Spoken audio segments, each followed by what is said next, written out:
안녕하세요, 동킴입니다. 제 친구들이 실제 본인들의 패션 브랜드를 매각했습니다. 마음 아프다고는 하지만 전셋집을 옮겼습니다. 나도 스튜디오 동킴이 아니라 다른 네이밍으로 했어야 했나 싶습니다. 전 회사도 매각을 고민하는 대표가 있었는데요. 이 방향이 아닌가 싶었습니다. 여러분들은 왜 브랜드를 만들고 싶으신 건가요? 브랜드를 만들어 매각을 하고 싶으신 건가요? 아니면 나만의 브랜드를 키워나가고 싶으신 건가요? 아니면 단순히 브랜드를 만드는 게 트렌디해 보이기 때문이신가요? 그래서 여러분, 요즘 브랜딩은 단순히 제품이나 로고만 이루어지지 않는다는 점 다들 잘 알고 계실 겁니다. 특히 고객이 직접 경험하는 공간은 브랜드를 느끼고 기억하는 게 만드는 핵심 요소인데요. 그건 바로 스토리텔링이죠. 매각한 저희 친구들도 브랜드 스토리텔링을 잘했던 것 같습니다. 오늘은 이것에 대해 말하고자 합니다. 우리 브랜드만의 특별한 감각을 공간에 담아내기 위해선 어디서부터 시작을 해야 될까요? 브랜딩과 인테리어 디자인을 완벽하게 결합할 영감을 주는 3명의 아티스트를 소개해 드릴 건데요. 이들의 작품을 보면 여러분들의 공간 브랜딩 아이디어도 풍부해지실 겁니다. 나는 브랜드를 기억하게 만들고 싶어. 그러면 이 영상 끝까지 시청해주세요. 정말 인사이트 얻어가실 거라고 자부합니다. 영상 끝에는 제가 정말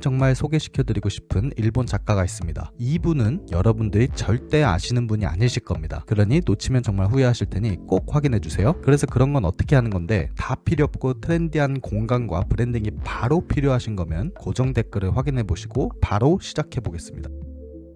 제가 누누이 하는 말이 있습니다. 주거 공간이 아닌 상업 공간은 더욱이 공간의 아이덴티티를 담아내야 한다고요. 브랜딩의 최고의 효과는 공간 브랜딩이 아닐까 싶습니다. 자, 그래서 첫 번째, 아이웨이웨이. 이 작가의 주된 키워드는 메시지와 상징성, 대담한 재료의 활용입니다. 중국 출신의 현대미술가이자 건축가, 그리고 인권운동가로서 사회적 메시지와 예술 혁신을 결합한 작품으로 세계적인 명성을 얻고 있습니다. 그의 작업은 종종 권위와 검열, 자유, 그리고 인권에 대한 강렬한 메시지를 담고 있습니다. 대표적으로는 선플라워 시즈라는 대규모 설치 작품이 있으며, 이는 일상의 사물로 거대한 이야기를 전달하는 그의 독창적인 방식의 정수를 보여줍니다. 작품의 해바라기 씨는 중국 문화에서 친숙한 간식이자 농업과 노동을 상징합니다. 하지만 이 작품에서 해바라기 씨는 단순한 음식 이상의 의미를 담고 있습니다. 중국 혁명 시기 해바라기 씨는 마오쩌둥 시기의 선전물에서 종종 사용되었는데요. 해바라기는 지도자를 바라보는 대중으로 비유되어 있습니다. 지도자는 태양이고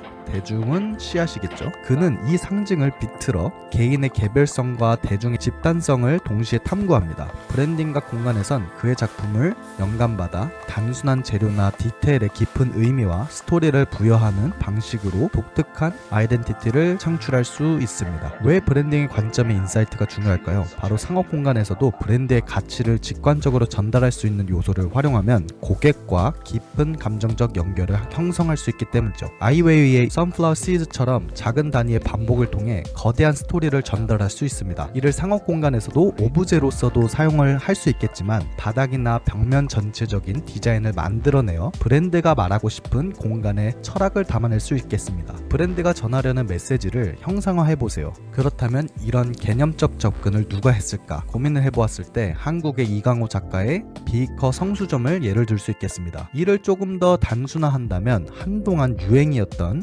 랑데자부의 바닥 마감재가 기억이 나겠습니다. 두 번째로 크로스트와 잔클로이드입니다. 핵심 키워드는 대규모 설치 미술을 통한 임팩트 있는 공간 연출입니다. 크리스토와 잔클로이드는 건물과 자연을 거대한 천으로 감싸는 프로젝트로 잘 알려져 있습니다. 더 게이츠와 번역하자면 포장된 라이히슈타크 같은 작품은 일상적인 공간을 완전히 새롭게 바라보게 합니다. 상업 공간에서는 고객이 기존에 알던 공간을 새로운 방식으로 경험하도록 유도하는 것이 차별화 포인트가 되겠습니다. 상업 공간에서도 익숙한 요소를 가리거나 감싸 새로운 관점에서 경험하는 방식을 적용할 수 있습니다. 예를 들어 특정 제품이나 공간 일부를 천, 커튼 혹은 독특한 소재로 덮어 신비로움을 연출해 보실 수 있겠습니다. 단순한 천이나 밧줄 같은 재료로도 강렬한 비주얼과 메시지를 전달할 수 있다는 점은 소재를 다루는 창의적인 접근법을 상기시킵니다. 브랜드가 속한 지역의 역사나 맥락을 시각적으로 해석해 공간에 적용한다면 고객과의 정서적 연결을 강화시킬 수 있겠습니다. 이 작품은 단순히 건축물을 감싸 설치 미술을 한 게 아니라 공간과 역사, 사회적 메시지를 독창적으로 결합한 작품입니다. 건물은 독일 역사에서 매우 중요한 건물로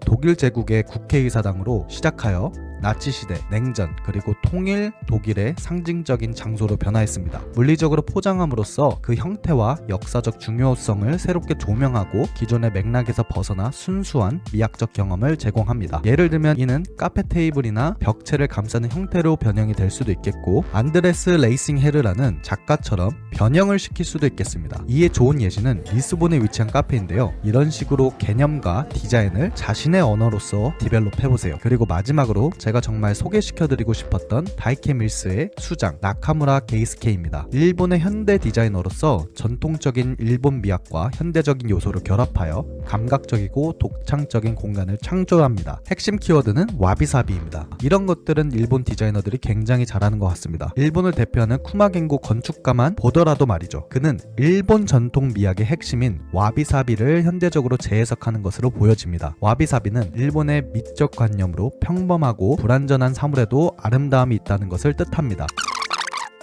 마치 이우환의 모노아 예술운동처럼 비슷한 경계에 있는 것 같습니다. 불완전함의 아름다움, 자유로운 소재의 질감, 간결한 형태를 강조하면서도 기능성을 놓치지 않는 점이 그의 디자인의 주요 특징입니다. 그래서 역사적인 요소와 현대적인 것을 융합하는 시도들을 우리가 흔히 말하는 힙하고 트렌디하다라고 느끼는 것 같습니다. 그래서 한옥과 모던, 유럽 전통 공간과 모던이 섞이면 우리는 멋진 공간이라고 느끼는 것 같습니다. 그는 공간을 단순히 시각적으로 아름답게 만드는 데 그치지 않고 사용자가 공간을 통해 이야기를 느낄 수 있도록 설계합니다. 그의 작업은 사용자와 공간 사이의 깊은 연결을 만드는 데 초점을 맞춥니다. 이 중에서도 특히 일본 도쿄의 가스시카구의 아트센터인 스쿼트 아트센터는 그들의 철학과 창의성이 집약된 공간으로 브랜드 디자인 및 인테리어에 큰 영감을 줄 수 있는 사례입니다. 이 공간은 예술과 상업, 커뮤니티를 융합하는 독특한 장소로 설계되었습니다. 갤러리, 예술 작업 공간, 그리고 이벤트 공간이 결합되어 다양한 목적을 위해 유동적인 활동이 가능하도록 디자인되었습니다. 한국으로 치자면 현대카드 라이브러리라고 해야 할까요? 공간 내에 거친 콘크리트와 대조적인 마감재의 오브제만을 사용하였습니다. 이 공간에는 동시대적인 감각을 부여하며 방문객에게 시각적 즐거움을 제공합니다. 갤러리와 라이브러리, 예술 공간의 기능을 강조하면서도 공간 전체가 하나의 커다란 작품처럼 느껴지도록 디자인이 되었습니다. 제품이나 서비스가 단순히 소비되는 것이 아니라 고객에게 독특한 경험을 제공하는 방식으로 공간을 활용할 수 있겠습니다. 이 공간은 단순히 책을 판매하거나 커피를 즐기거나 예술을 전시하거나 판매하는 곳이 아니라 지역 커뮤니티와 상호작용할 수 있는 장소로 기획되었습니다. 예술 워크숍, 토크, 이벤트 등을 통해